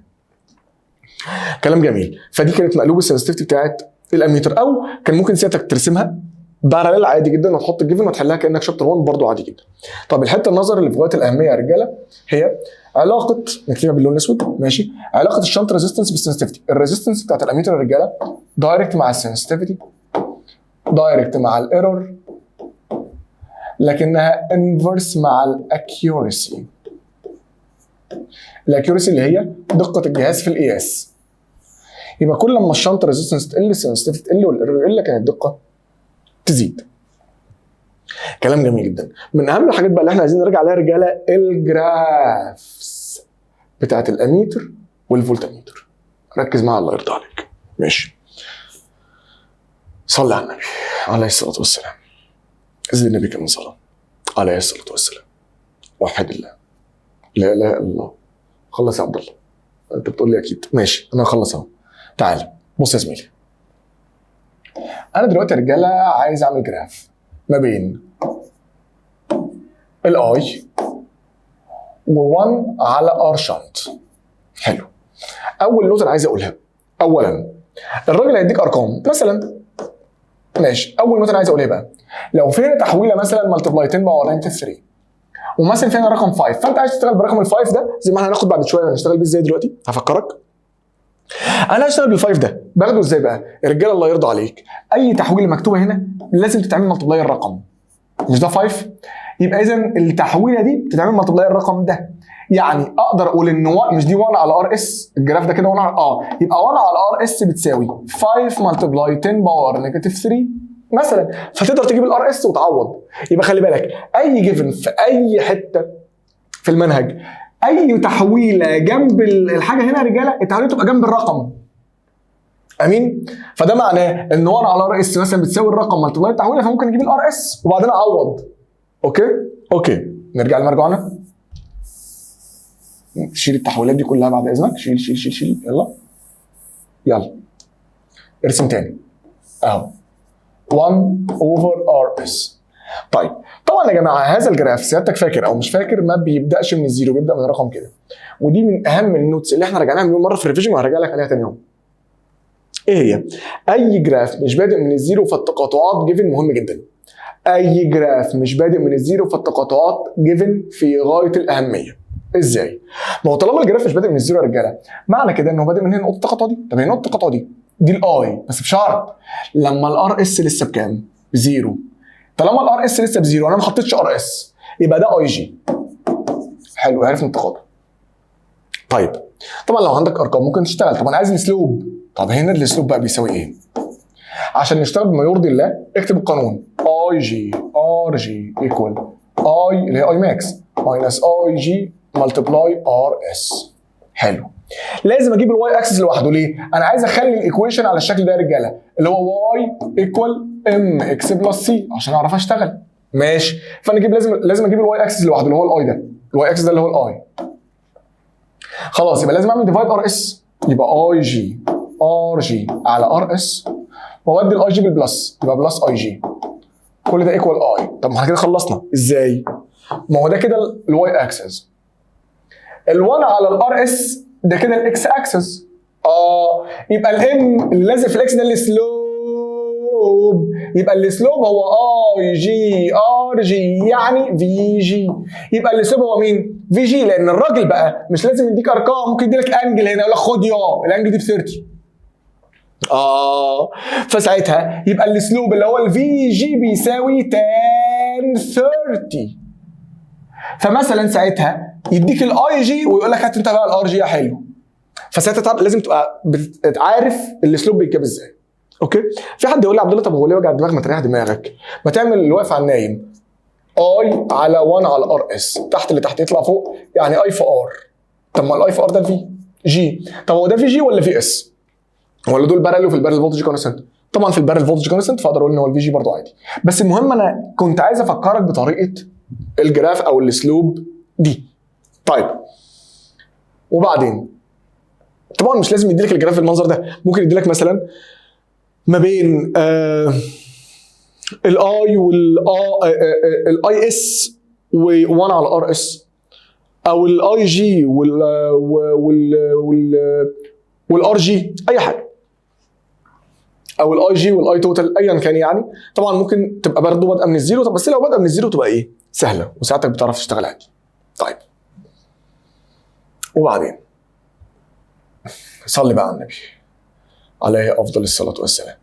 تعال اعمل لك جراف ما بين الاي والاي جي. يلا تعال اعمل لك جراف تاني كده بسرعه ما بين الاي والاي جي. ادي الاي وادي الاي جي، والعلاقه كده يا رجاله. ماشي. طيب انت عايز مين دلوقتي؟ انا عايز الاسلوب لو سمحت. طيب يلا نراجع على الحته دي بسرعه كده. يلا اكتب القانون تاني، اي جي ار جي ايكوال اي اللي هي اي ماكس ماينس اي جي ملتبلاي ار اس. ماشي. لازم اخلي الواي اكسس لوحده، خلاص وادي الار اس بالديفايد يبقى اي جي ار جي على ار اس، وادي دي بالبلس يبقى بلس اي جي ايكوال اي. طب خلصان، ده كده الواي اكسس. ماشي، فين بقى الاكس اكسس؟ ده ولا ده؟ هتقول لي والله هو هنا الجراف بادئ منين؟ من الزيرو.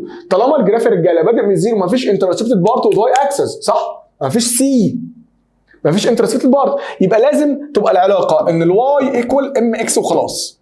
طب خلاص هاخد الاي جي كومن فاكتور، فهتلاقي ان الاي بتساوي، خد الاي جي كومن فاكتور كده، ار جي اوفر ار اس بلس 1. يبقى ساعتها ده الواي اكسس ماشي، ده الاكس اكسس ماشي، فساعتها الاسلوب هيساوي ار جي على ار اس بلس 1. ار اكتب بقى ما تبقاش مقرف، ار جي على ار اس بلس ايه 1. فلو انا مثلا مدي لك الانجل هنا ب 60 فتقول لي يبقى الاسلوب اللي هو ايه؟ الرقم اللي لازم في الاكس اكسس يا رجاله. الله، مش انت عارف ان الواي ايكوال ام اكس؟ يبقى الام ده هو الاسلوب، مش محتاج افكرك بالكلام ده، قديم جدا. يبقى اذا ده الواي وده الاكس، يبقى ده الام، الرقم اللي لازق في الاكس اكسس هو الام يا رجاله. يبقى الام اللي هو الاسلوب عباره عن ار جي اوفر ار اس بلس 1، والحته دي مهمه جدا وحلوه جدا ما جاتش قبل كده. يبقى ار جي على ار اس بلس 1 ايكوال مثلا تان 30. مثلا اديك الار اس فتجيب الار جي خلصانه، او تان سوري 60، انا كاتب هنا 60. المهم ان انا عايز اتعلم تجيب الاسلوب، ودي ما جاتش قبل كده يا رجاله، مهم حته الاسلوب بالطريقه دي، الاي مع الاي جي.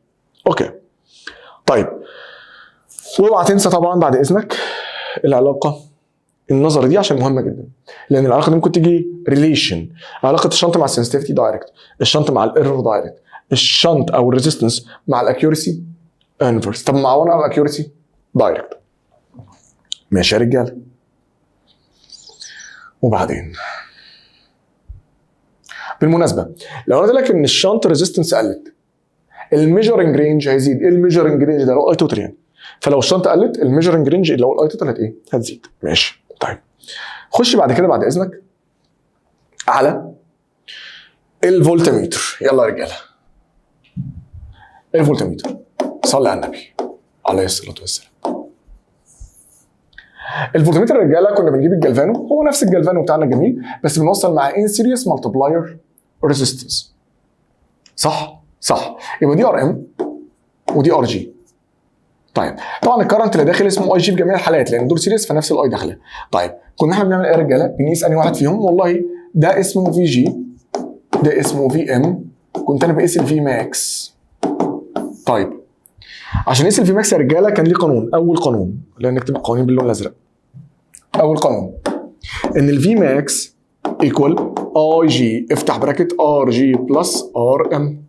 هذا القانون كان له شكل اخر مهم جدا يا رجاله. لا كده وحشه. هذا القانون كان له شكل اخر اللي هو ايه؟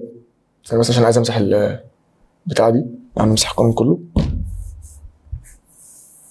نكتب من الاول. كان الفي ماكس قانون يا رجاله اي جي افتح براكت ار جي بلس ار ام. ده اول قانون. هذا القانون كان له شكل اخر يا رجاله اللي هو ايه؟ ان الار ام هو نفس القانون ايكوال في ماكس ماينس في جي على اي جي. حلو. لو معاك الريزستنات والكرنتات تشتغل بده، معاك الفولتجات تشتغل بده وكله صح. القانون الثاني كان بيقول لك طبعا قوانين السنسيتيفيتي ان الار ام ايكوال ان ماينس 1 في الار جي، او ان الفي ماكس ايكوال ان في جي. ماشي. فممكن بدل ما الراجل يقول لك السنسيتيفيتي، طبعا الان دي هي مقلوب السنسيتيفيتي برضه، مش محتاج برضه اشرح لك او افكرك ان الان دي هي مقلوب السنسيتيفيتي. طيب ممكن ما تشتغلش ولا بده ولا بده وترسم وتحل شابتر 1؟ طبعا عادي. ده القانون الثاني وده القانون الثالث. ماشي. علاقه بقى الار بالسنسيتيفيتي، الار هنا انفرس مع السنسيتيفيتي وانفرس مع الايرور، لكنها دايركت مع الاكيورسي. اوكي. طيب ممكن يقول لك ان الماكسيمم فولتج، انا حاطط ار ام بحيث ان الماكسيمم فولتج increased to 10 times، خلاص يبقى الفي ماكس 10 في جي يبقى الان 10. طب increased by 10 times، مش هو كان في جي؟ زاد ب increased by 10 في جي، يعني بقى 11 في جي، يبقى الان هنا ب 11. تخلي بالك من حوار increased to increased by. وطبعا من اهم الحاجات الجرافس يا رجاله. تعالوا عايزين نعمل جراف ما بين الفي ماكس والار ام. طيب مش هنبدا من الزيرو وهنبدا كده. طيب طالما انت مش بادئ من الزيرو تعال نشوف نقطه التقاطع. اي جراف مش بادئ من الزيرو فالتقاطعات جيفن في غايه الاهميه. طيب ده الفولتج لما الار ام لسه بكام؟ بزيرو. طالما الار ام لسه بزيرو ما حطيتش ار ام يبقى اللي موجود الجلفانو بس، يبقى ده الفي جي. طب الاسلوب ممكن تقول لي الاسلوب عضله اصلي في على ار، اكيد الاسلوب يبقى الاي جي يعني. لا معلش انا هتاكد. ماشي. مش انت عارف يا زميلي ان الفي ماكس طبعا احنا عايزين العلاقه تبقى كده، واي ايكوال ام اكس بلس سي. ماشي، لان في انترسبتد بارت وواي اكسس. مش انت عارف ان في ماكس ايكوال اي جي افتح براكت ار جي بلس ار ام. حصل. لازم اخلي الواي اكسس لوحده، هو لوحده اصلا الحمد لله. لازم اخلي الاكس اكسس لوحده، خلصان. فك بقى البراكت يبقى اي جي ار جي بلس اي جي ار ام. خلاص يبقى الفي ماكس بتساوي اي جي ار جي ده الفي جي بلس اي جي ار ام.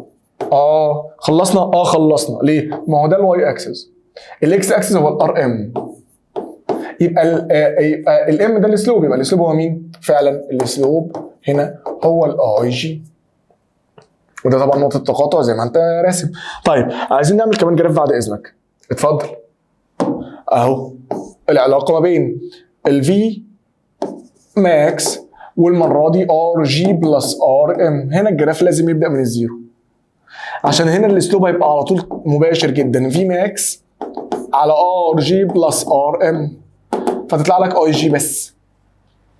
ليه؟ مش ده في توتال ودول الار توتال؟ ما انا لو عايز اشتغلها شابتر 1 يعني عادي. ده كده الفي توتال هو الفي ماكس ودول كده ار توتال، ما هم سيريس. كلام جميل. طيب طبعا ينفع العلاقه تبقى ما بين، خلي بالك ان في القانون ده، عشان بس في حاجه نسيت اقولها كده سريعا. في القانون ده الفي جي ماينس او الفي ماكس ماينس في جي، مش انا بعمل في ماكس ماينس في جي ده الفي ام. ده الفي ام اللي هي الحته دي. عشان بس لو سالني على الفي ام. اوكي. وبعدين خلاص مفيش حاجه تانية تقريبا. ممكن نرسم لك جراف بين ايه وايه. تعالى كده نشوف. ولا حاجه. طيب تعالى نخش على الاوم متر. يلا رجاله عشان نبقى خلصنا شابتر 2 كده سريعا. الاوم متر. طيب الاوم متر يا رجاله كان عباره عن ايه؟ كان عباره عن جلفانو ار جي بنوصل معاه ان سيريس ار سي وسيريس ار في اللي هي فاريبل ريزيستنس او ريوستات وفي بي وار صغيره وحته فاضيه اسمها تيرمينالز اوف اوم متر. التيرمينالز يا رجاله لما بوصل التيرمينالز دي مع بعض when connecting the terminals of ohmmeter together بيعدي هنا اي جي اللي هو ماكسيمم كارنت اوف جلفانو. طب لما بحط هنا ار اكس يبقى الكرنت بيقل شويه. كان الاوميتر ده يا رجاله ليه 3 قوانين او 3 ستيبس يعني. اول قانون الاي جي ايكوال في بي على ار ديفايس. حلو. من هنا يا رجاله بنجيب الار ديفايس. الار ديفايس دي اللي هي مجموع كل الريزستنات اللي في المساله. يعني الار ديفايس دي عباره عن ار جي بلس ار سي بلس ار في بلس الار الصغيره. خلصانه؟ وخلي بالك ان الار سي زائد الار في دول كان اسمهم ار ستاندرد. اوعى تنسى اي حاجه. ماشي. وبعدين لما نحط بقى الار اكس هنا يا رجاله الاي بتقل فيبقى اسمها اي بس. فنخش على تاني قانون ان الاي بقت بتساوي الفي بي على الار ديفايس زائد الار اكس اللي انت لسه حاططها. ماشي. القانون بقى اللي انا بشتغل بيه واشتغلت في كل الامتحانات الاسترشاديه يا رجاله ان الار اكس ايكوال ان ماينس 1 ملتبلاي ار ديفايس. هنا بقى بتيجي الايه؟ الحوار. الار اكس القانون ده انا بستخدمه امتى اصلا؟ القانون الثالث ده يا رجاله بستخدمه اول ما الراجل يبقى مش مديني الفي بي. لان الراجل لو مديني الفي بي فانا هحل بالترتيب عادي. لكن لو الراجل مش مديني الفي بي فانا مجبر اخش في القانون الثالث. ليه يا رجاله؟ لان ده القانون الوحيد اللي ما فيهوش في بي. القانون الثالث ده اللي هو الار اكس ايكوال ان ماينس 1 ار ديفايس. طب هي ايه الان؟ الان مقلوب الريشيو بتاعت الكرنت او ريشيو البوينتر. يعني لو قال لي ان البوينتر ديفليكتس تو ثيرد اوف اتس سكيل على كده. لو قال لك البوينتر ديفليكتس تو ثيرد اوف اتس سكيل يبقى الان ب 3. طب الكرنت قلل التلت يبقى الان برضه ب 3. فالان دي مقلوب الريشيو اوف كرنت اند مقلوب الريشيو اوف ايه؟ بوينتر. طب الان بقى كان ليها قانون فاكره؟ ده انا حافظه زي اسمي. الان كان قانونه ايه يا رجاله؟ اي جي على اي. مش لازم بقى يقول لك اي جي على اي. يعني مش لازم يديك اكبر كارنت للجلفانو على الكرنت اللي بعد ما حطيت ار اكس وصل له. ما انا خلي بالك لما بحط الار اكس الاي بتقل. فانا بعمل اي جي على اي اللي هي اكبر كارنت للجلفانو على الكرنت اللي اقل شويه لما حطيت الار اكس. مش لازم اقول لك اي جي على اي. ممكن اقول لك الماكسيمم انجل بتاعت الجلفانو على الانجل العاديه. ليه؟ ما هو الجلفانو اهو. لو انا قلت لك انا طبعا انت حافظ وعارف كويس قوي ان السكيل ده بيبقى سكيلين. سكيل الاي وسكيل الار. فانا قلت لك ان المؤشر عمل ماكسيموم انجل يبقى كاني دخلت ماكسيموم كرنت الثيتا ماكسيموم.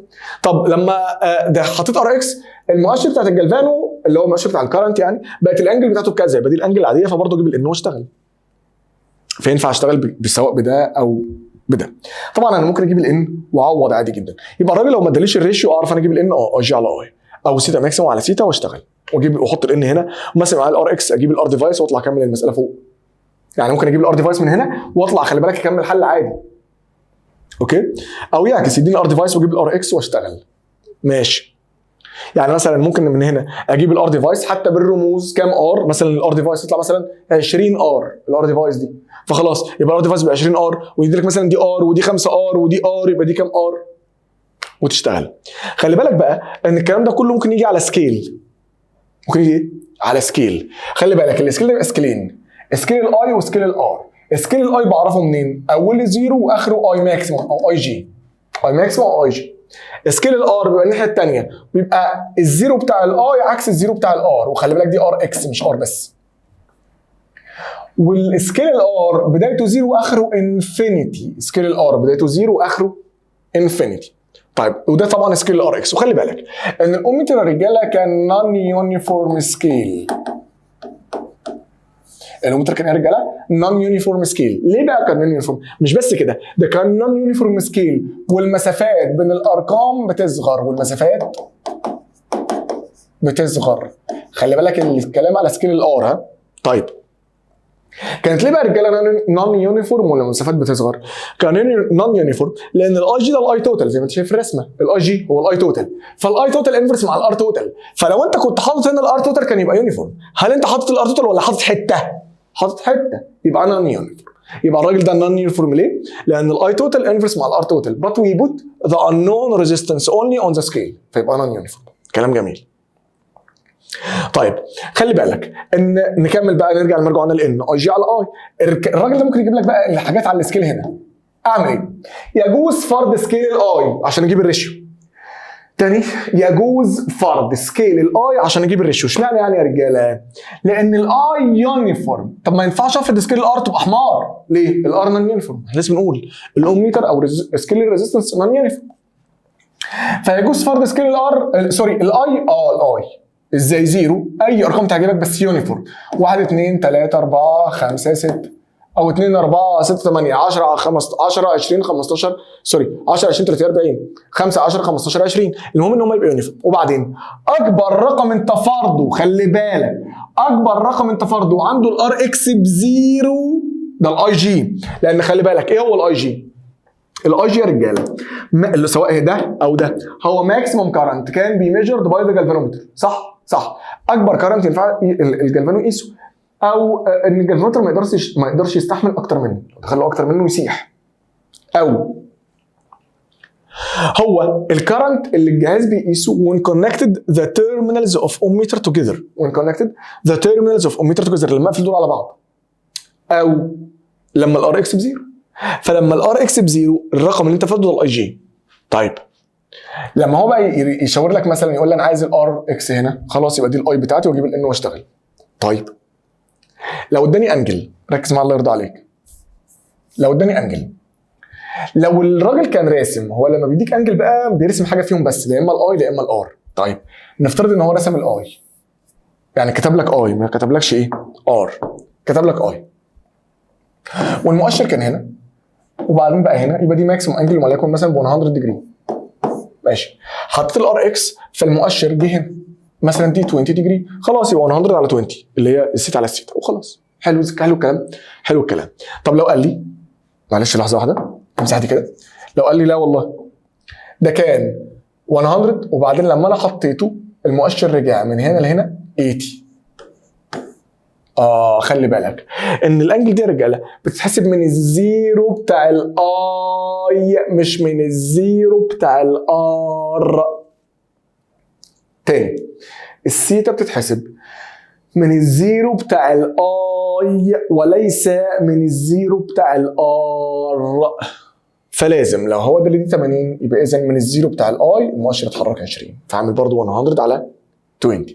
طب لو الراجل رسم لي نفس الرسمه تاني بس اداني زيرو وانفينيتي، ما كتبليش ده ايه، بس زيرو وانفينيتي، فانا عارف ان المرسوم ده سكيل الار اكس. فقال لك والله المؤشر كان هنا وبقى هنا يعني 100 ديجري، خلاص دي كده الماكسيمم انجل ماشي. طيب فقال لي ان المؤشر جه هنا ب 20. كده هو حسب لك الثيتا من الزيرو بتاع الار، وهذا لا يجوز، اقسم بالله هذا لا يجوز. قول لي ليه؟ لان الان اي جي على اي، فانا لازم اخد الانجل بتاعت الاي مش بتاعت الار. فطالما الانجل بتاعت الار 20 يبقى الانجل بتاعت الاي، ما الاي والار انفرس. لو الانجل بتاعت الار ب 20 يبقى اكيد الانجل بتاعت الاي اللي هي من هنا 80. فاعمل 100 على 80. فتخلي بالك السكيل اللي مديهولك سكيل مين؟ لان الثيتا في الاوم ميتر لازم تتحسب من الزيرو بتاع الاي وليس من الزيرو بتاع الار. اديها لي من الزيرو بتاع الار، هات الباقي عشان هو ده اللي هشتغل بيه، وتجيب الام وتكمل حل. طبعا الراجل ممكن يعكس المساله، يعني ايه؟ يديك الار اكس والار ديفايس، فانت تجيب مين؟ الان. يقول لك خد الماكسيمم انجل كانت 100، هات لي الانجل الجديده. خلاص انت جبت الان ب 3 مثلا دي 100، هات الثيتا الجديده. لو اديك الاي يقول لك هات الاي الجديده. خلصانه يا رجاله. وطبعا ده كده خلي بالك قبل ما نقفل بقى ان الاوم ميتر ده يا رجاله كان ليه كيوردز للار اكس. الار اكس كان ليها اسامي تعرف بيها ان الجيفن ده جيفن ار اكس. ايه هي؟ unknown resistance, measured resistance, external resistance, connected resistance, added resistance, او the resistance which deflects the pointer.